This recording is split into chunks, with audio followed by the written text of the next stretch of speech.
በያላችሁበት የጌታ ጸጋና ሰላም ይብዛላችሁ። የቤተ ክርስቲያናችን በአጥቢያ፣ በክልል፣ በቀጠና፣ በተቋማትም ያላችሁ ወገኖች ሁሉ በጌታ በኢየሱስ ክርስቶስ ስም ደግሜ ሰላም ይብዛላችሁ ማለት ፈልጋለሁ። እንግዲህ እኔ መጋቢ ሰብራላ ከድር ነኝ።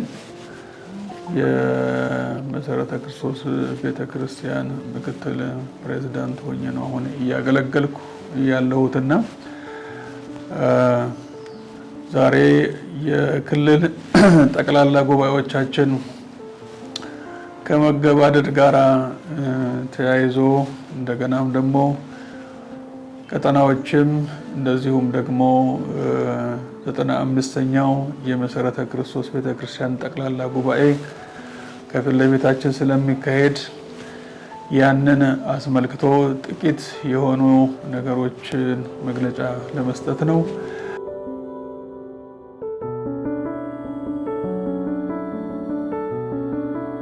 እንግዲህ የቤተ ክርስቲያናችን ያሉ ክልሎች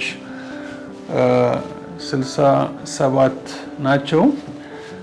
እግዚአብሔር ረድቶን በዚህ ከ2014 እስከ 2018 ባለው ጊዜ ከ41 ክልል ተነስተን 26 ክልል በመጨመር በአሁኑ ጊዜ 67 ክልሎች ናቸው ያሉን። 4 ቀጠናዎች አሉን። አንድ ታሳቢ ቀጠና አለን። በዚህ መልኩ አገልግሎቱ ወደ ተገልጋዩ ማድረስ ስለተቻለ በጣም ከትላንት ይልቅ የአገልግሎት ፍጥነታችን ጨምሮ ወደፊት እየሄድን ነው የምንገኘው። ባጭሩ ክልሎቻችን 67 ናቸው። ቀጠናዎቻችን 4፣ አንድ ታሳቢ ቀጠና ተጨምሮ 5 ናቸው። ክልል የጠቅላላ ጉባኤ ማለት ምንድነው የሚለው ጠቅላላ ጉባኤዎች ዋና ዋና በሆኑ አጀንዳዎች ምክክር የሚደረግባቸው በተለይም 5ቱ ዓላማዎቻችን አሉ። ወንጌል ስርጭት፣ ደቀ መዝሙር ማድረግ፣ ተተኪ መሪዎች ማዘጋጀትና መሪዎችን ማብቃት፣ እንደገናም የሰላም ግንባታና ሁለንተናዊ አገልግሎት የምንላቸው በእነዚህ ላይ ትኩረት ባደረጉ እንደየ አካባቢው ተጨባጭ ሁኔታ ባገናዘበ መልኩ መሪዎቹ ተሰባስበው ውይይት የሚያደርጉበት እንደገናም ደግሞ ውሳኔ የሚያሳልፉበትና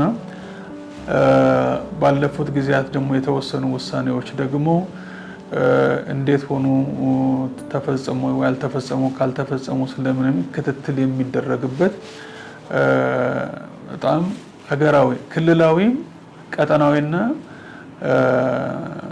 ክልላዊና ቀጠናዊ አጀንዳዎች ተነስተው ምክክር ተደርገው ውሳኔ የሚሰጥባቸው ናቸው ብሎ ማስቀመጥ ይቻላል።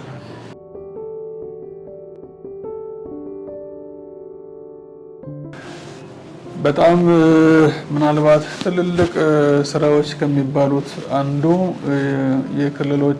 በክልሎችና በቀጠናዎች የሚካሄዱ ጠቅላላ ጉባኤዎች ናቸው።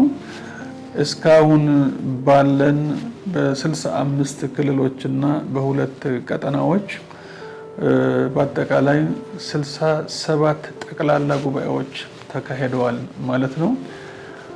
በሰሜንም፣ በደቡብም፣ በምዕራብም፣ በምስራቅም በአገሪቱ በጠቅላላ ማለት ይቻላል ምክክር ተደርጎ በጣም ግሩም የሆነ ውሳኔዎች ተወስነው አቅጣጫ የተቀመጡበት ሁኔታ ነበርና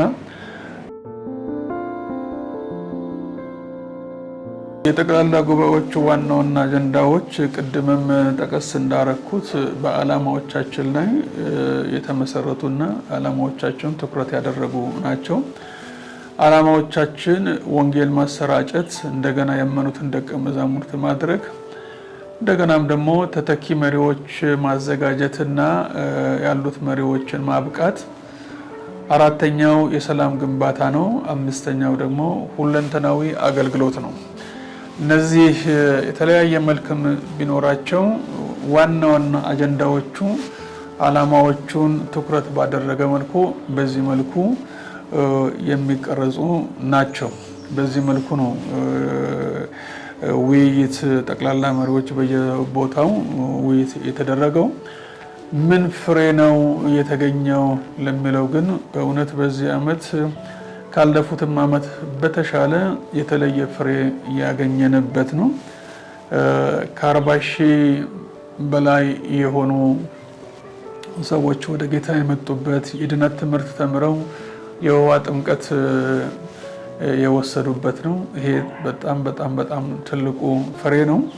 እንደገናም ተተኪ መሪዎችን ከማዘጋጀት አኳያ ያሉት መሪዎች ደግሞ ከማብቃት አኳያ አስፈላጊ የሆነ ወሳኝ የሆነ ስልጠናዎች የተሰጡበት ነው። በዚህም የሚታይ የሚጨበጥ ፍሬዎችን አግኝተናል።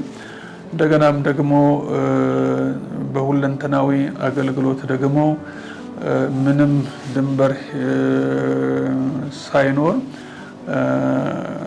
ኢትዮጵያውያን የሆኑ ወገኖቻችን ደግሞ ማገዝ የተቻለበት መርዳት የተቻለበትም ነበረ። ከሰላም አኳያ ደግሞ እጅግ ትልቅ ውጤት የተመዘገበበት፣ የተራራቁ የተቀራረቡበት፣ የተጣሉ የታረቁበት፣ እንደገናም ደግሞ ጥሩ ባልሆነ መንገድ የሄዱትም ደግሞ ወደ ልክ ወደ ትክክል እንዲመጡ የተደረገበት ነበር። እነዚህ ግንባር ቀደም እንደ ትልቅ ፍሬ እነዚህ ብቻ አይደሉም። በዋናነት ግን እነዚህ መጥቀስ ይቻላል።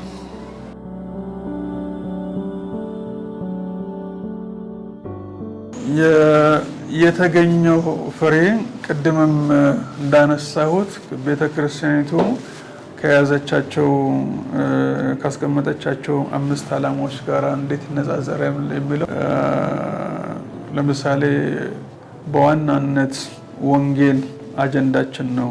አጀንዳ 2819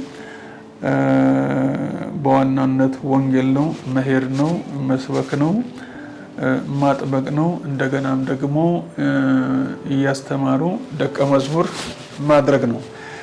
ከዚህ አኳያ ከተቀመጠው ዓላማ ጋር ይነጻጸራል። እንደገናም ደግሞ ከማስተማር አኳያ ደቀ መዝሙር ከማድረግ አኳያ ደግሞ ትኩረት ተሰጥቷል። ለምሳሌ ወጥነትና ቀጣይነት ያለውን የእግዚአብሔር ቃል ትምህርት አባሎቻችን እንዲያገኙ አባሎቻችን ሁሉ አቅጣጫ ተቀምጦ ክልልም ቀጠናውም አጥቢያዎችም ትኩረት ሰጥተው እንዲሰሩ በማድረግ በቤት ህብረት እንዲታቀፉ ተደርጓል። ስለዚህ በአጠቃላይ የተሰሩ ስራዎች ከተቀመጡ ዓላማዎች ጋራ የተገናኙ የተያያዙ የተጋቡ ናቸው። ለዚህም ነው ቅድም የጠቀስኩት ፍሬዎችም በጎመራ መልኩ ማግኘት የተቻለው።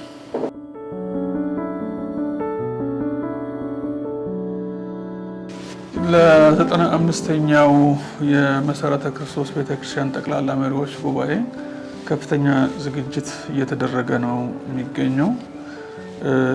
በዋና ቢሮ በዋና ኮሚቴ የሚመራ ወደ 11 ንዑስ ኮሚቴዎችን ያሉት ያንን ነገር አደራጅቶ በዛ መልኩ የተሳካ ደረጃውን የጠበቀ ጠቅላላ ጉባኤ ለማካሄድ ነው እየተዘጋጀን ያለ ነው። እንደገና ከጸሎት አኳያ ቢሆንም ምናልባት ለዚህ 95ኛ ጠቅላላ ጉባኤ ዓመቱን ሙሉ ተጸልዮአል ማለት ይቻላል። ከቅርብ ጊዜ ወዲህ ደግሞ በጣም በጌታ ፊት የበዛ ጉባኤ ላይ የእግዚአብሔር ሐሳብ የሚወስነው ውሳኔ መንፈስ ቅዱስ የሚወስነው ውሳኔ እግዚአብሔር የሚወስነው ውሳኔ እንዲሆን ጉባኤውን በእግዚአብሔር መንፈስ የተመራ እንዲሆን ከፍተኛ ጸሎት እየተጸለየ ነው። አሁንም ዛሬ በተለየ መልኩ ከዛሬ ደግሞ ጀምሮ በምሳ ሰዓት ምሳ ከመውጣት በፊት የዋና ቢሮ አገልጋዮችና ሰራተኞች በሙሉ በጌታ ፊት ይጸልያሉ። አንዱ ሌላኛው ዝግጅታችን ይሄ ነው። በሌላም መልኩ ደግሞ እንደ ቢሮም እንደሚመለከተውም አካላት አስፈላጊውን ነገር ከፍተኛ ዝግጅት እየተዘጋጀን ነው ያለ ነው። በሁሉ ግን በቃ እንዲሆን የምንፈልገው ነገር የሚደረገው ዝግጅቱ ምኑ እንደተጠበቀ ሆኖ በዛ ጉባኤ ላይ ግን እግዚአብሔር የሚመራው የእግዚአብሔር ፈቃድ የሚፈጸምበት የክፉን ሐሳብና አደራረግ እግዚአብሔር መጥቶት የሱ የሆነችውን ቤተክርስቲያን አጀንዳውን ይዛ ጎልታ የምትወጣበት እንዲሆን በዚህ መልኩ ነው እየተዘጋጀን ያለ ነው። ምንድነው የሚጠበቀው? የእግዚአብሔር ፈቃድ በዛ ጉባኤ ላይ ሆኖ ካለፉት ዓመታት ይልቅ እንደገና ደግሞ ወንጌል ከማሰራጨትም ደቀ መዝሙር ከማድረግም እንደገናም ደግሞ ተተኪ መሪ ከማዘጋጀትም መሪ ከማብቃትም ከሰላም ግንባታም ከሁለንተናዊም አገልግሎት አኳያ የተሻለ እንደገና ሌሎችም እግዚአብሔር የሚያሳየን ነገሮች ካሉ የተሻለም ስራ መስራት የሚያስችል ውሳኔዎችን አቅጣጫው ይወሰናሉ፣ አቅጣጫዎችም ይቀመጣሉ ተብሎ ነው የሚጠበቀው። በተለይም ደግሞ ዘንድሮ በዚህ 95ኛው ጠቅላላ መሪዎች ጉባኤ የ5 ዓመቱ ስልታዊ እቅዳችን አጠናቀናል።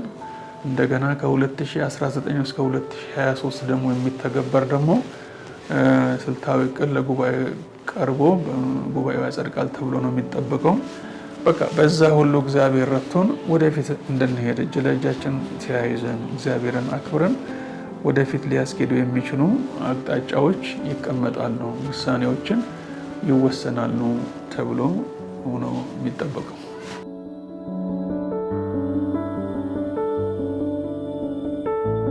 በመጨረሻ የማስተላልፈው መልእክት 95ኛው የመሰረተ ክርስቶስ ቤተክርስቲያን ጠቅላላ መሪዎች ጉባኤ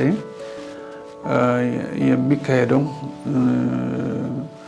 ዓመቱንም በሙሉ መሪ ጥቅሳችን መዝሙር 145 ቁጥር 4 ነው።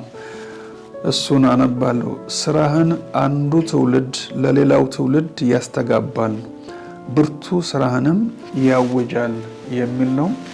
የእግዚአብሔር ድንቅ ስራ፣ የእግዚአብሔር ድንቅ የሆነ አድራጎት ለትውልድ እናስተላልፋለን በሚል መሪ ሀሳብ ነው ይህንን ጠቅላላ ጉባኤ በምናካሄደው።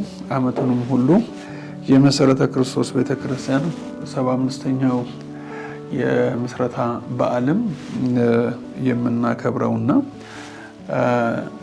ሁሉንም በአጥቢያም በክልልም በቀጠናም እንደ አገር አቀፍም ያለን በቤተ እምነቱ ያለን አባሎች በልዩ ልዩ የአገልግሎት ዘርፍ የምናገለግል አገልጋዮች፣ መሪዎች ልክ እንደዚሁ ቀን ስራህን አንዱ ትውልድ ለሌላው ትውልድ ያስተጋባል፣ ብርቱ ስራህንም ያውጃል።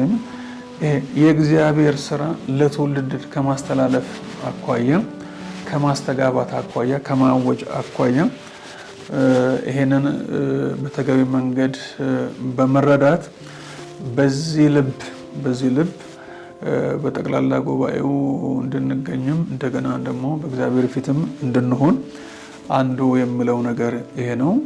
አጥቢያዎችም ክልሎችም ቀጠናዎችም ደግሞ ይህንን በማስተጋባት ይህንን ሀሳብ ወደ ፍጻሜ ወደ ተግባር ሊለውጥ የሚችል ምክክሮችን በማድረግ እንደገናም ደግሞ